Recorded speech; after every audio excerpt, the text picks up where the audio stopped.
And before all our other trees started budding out, I kind of knew we were going to have an issue with a few of these. What's up, Lazy Dog fam? Hope all y'all are having an awesome day. It is Thursday, March 21st here in South Georgia, and on today's video we're going to do a little figging around. I want to give you an update on our big brown turkey tree that we got the chainsaw after a few months ago. Going to show you what winter dieback looks like, as we've experienced some of that on a few of the smaller trees in our orchard. And towards the end of the video I'm going to tell you about a new variety we just added that I'm really excited about. So almost all the trees in our orchard have woken up at this point. They're growing fast, looking great. And last time we were out here, I was reiterating the benefits of tip pruning, which is something we did with this strawberry verte tree. And you can see just how much side branching we get by doing that. This is going to be a beautiful bushy tree in just a few months. So doing that tip pruning on younger trees is a no-brainer, especially if you want a bushier fig tree. But we also did some really aggressive pruning with the chainsaw on our big brown turkey tree a few months ago. Before I show you what it looks like now, let's revisit that a minute just so you can see how much we cut off.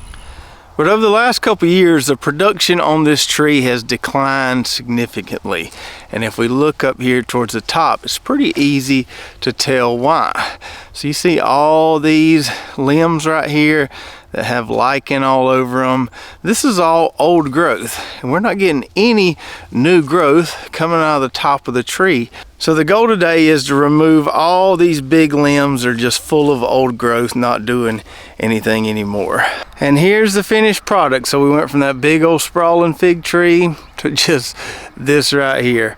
We cut all that stuff off of it.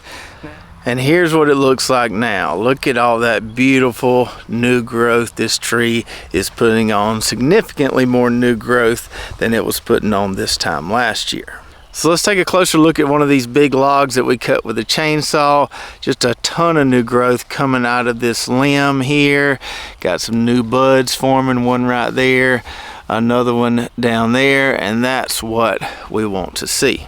And so, as I've told you many times before, the main crop of figs is formed on new growth. The more new growth you can get, the more figs you're going to get. And I'm willing to bet that we're going to get more figs off this tree this year than we got last year when it was absolutely massive. Now down here at the base, we do have a bit of a mess, but this is expected when you cut back a big tree as much as we did. You're gonna get a ton of these little suckers at the bottom here. I can clean this up come next fall, next winter.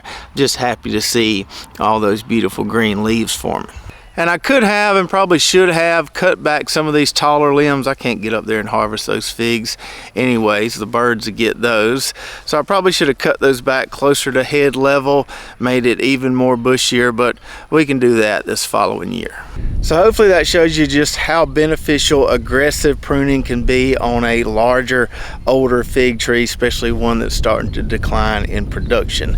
My buddy Jason over at Cattywampus Acres, the one that makes the awesome goat milk soap, he had a couple older trees and I encouraged him to hack them back pretty good, and he said they were looking awesome right now. So he's seen the benefits of it as well. Don't be scared to cut it back. It will grow back much more robust once you do.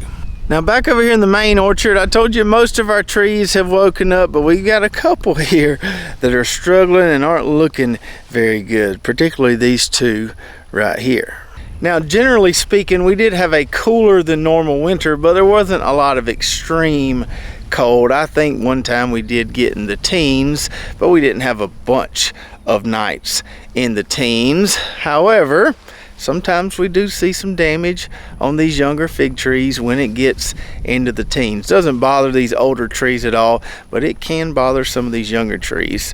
It's not, you know, real common, but it happens. From about the 30 or 40 or so trees I planted last year, 1-year-old trees that we had out here, we're seeing some issues with maybe 3 or 4 of them. And before all our other trees started budding out, I kind of knew we were going to have an issue with a few of these just based on the appearance and the color of the wood there. So a fig tree that's alive and well and hasn't had any cold damage will usually have kind of a grayish color to the wood and even maybe a greenish tint to it towards the top. But as you can see with this one right here, it's dark brown, almost black. It looks kind of dead. So if you're new to growing fig trees, that's what winter dieback looks like. It's not super common, like I said, down here, but it does happen. The further you go north, the more you'll see it happen. Some people just let their trees die back every year, and then in the spring they'll get new growth coming out the ground and they'll get some figs off that new growth. And so that's what will happen with these two long neck yellow trees that got a little cold damage. I actually got a few figs off this tree last year and they were really delicious, but that part of the tree there is kind of dead. We can see some new growth coming out the bottom there. So at some point I'll just need to cut that dead wood off there and hope that we can sustain some of that new wood that we grow this year. And it's the same situation with this other long neck yellow tree. This one here, starting to get a few tiny little buds there at the bottom. You can see that speck of green. Now I won't cut it off yet. I'll wait and see how high up we get bud formation, but I'll end up cutting some portion of this off because it's not coming back. And so sometimes it can be a varietal thing. Some varieties may not be as tough as others, but sometimes maybe you just got a tree that wasn't able to hang on as well during the winter. And so that's what we're seeing here with this Ronde Bordeaux variety. That one there looks pretty dang good. That tree was planted back in last fall and looks like it's going to be putting on a bunch of new growth. But we've got the same variety right here beside it, because I usually like to plant two trees of each variety. And this one here looked like it was toast for a while, but finally starting to see some tiny green buds forming at the bottom.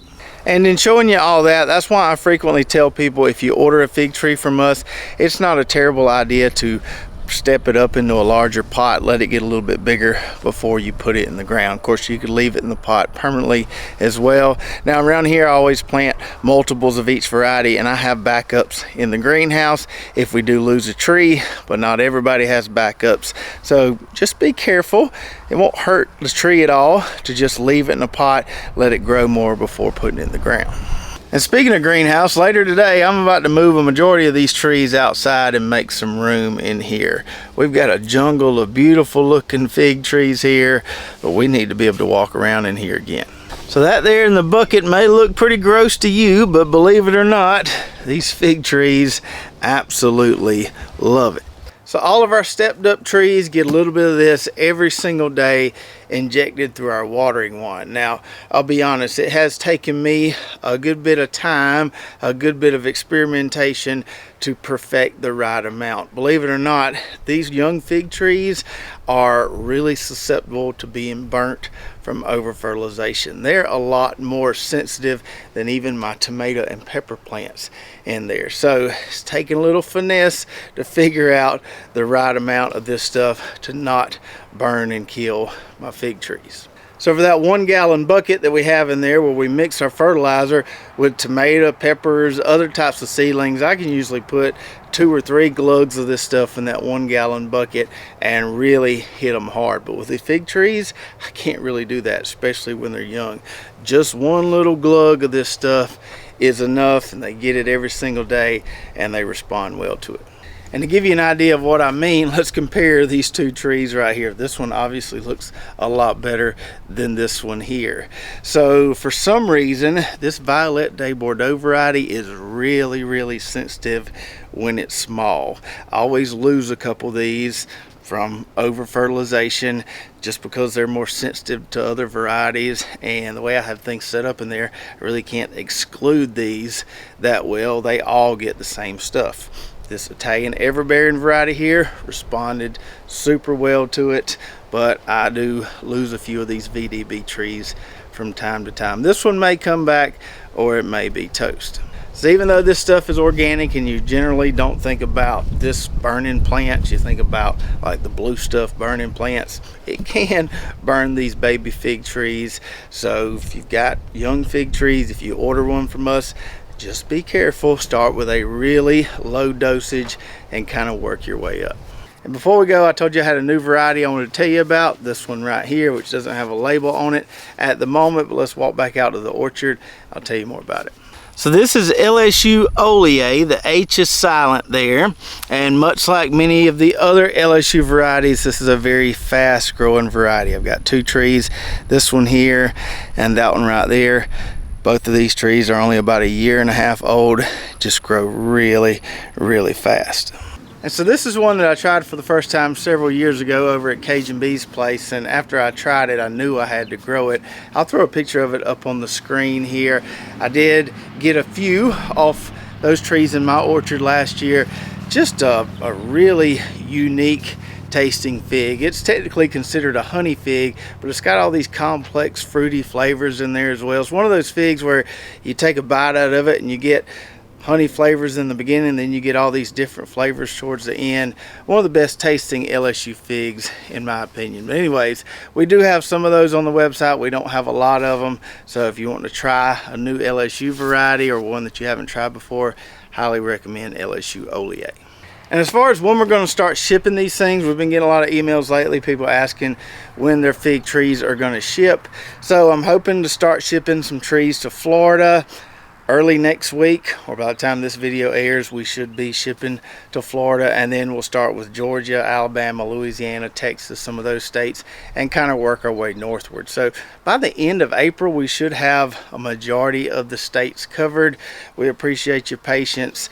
We can't ship a tree if it's going to experience freezing temperatures along the way, and sometimes these things don't always take a direct route to the destination. They may hit different hubs along the way, so we have to be kind of careful and play it safe as far as when we start shipping these.